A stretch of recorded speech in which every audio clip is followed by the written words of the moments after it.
Auta MG bai dai wani sabon mawaƙi ne wanda ya fara taso tun daga shekarar 2021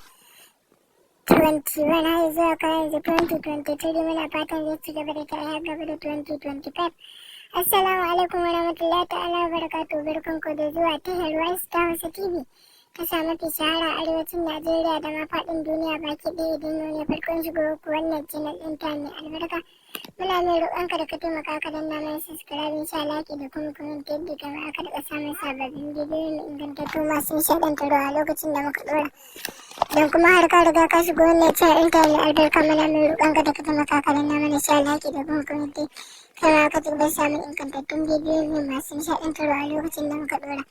Ita dai Rise ta Hausa TV ta ƙware wajen kawo muku labarai a cikin awa 24 ba tare da wahama ko sabon zuciya a ciki ba. Kai da abin da muke da tunatar da kan har har gobe idan yau ne farkon shigo ka wannan channel ɗin ta mai albarka.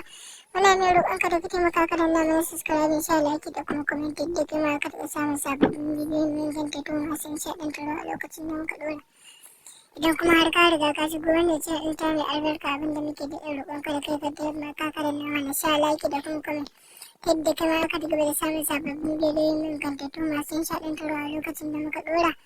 Idai wannan mawaƙi wato Auta MG bai fitacce ne ba ɓoye ba ne ko daga kun sani a yadda ya kama ko wannan daddaɗa waƙa a cikin Rise ta Hausa TV tare da jaruma Fati Washa, ita ma ba ɓoye ba ce kamar inda ta shura a cikin daddaɗan fim ɗin nan wato labari na. Idan kuma kuka je Auta MG Boy TV za ku samu wannan daddaɗa waƙar ko kuma Rise ta Hausa TV. Kai da abin da muke da tunatar da kai idan har ka shigo wannan channel ɗin ta mai albarka har yau har gobe. Kai mana mai roƙonka da ka taimaka ka danna mana subscribe, sha like da kuma comment yadda kama ka da samun sababbin bidiyoyin ingantattu masu nishaɗantarwa a lokacin da muka ɗora.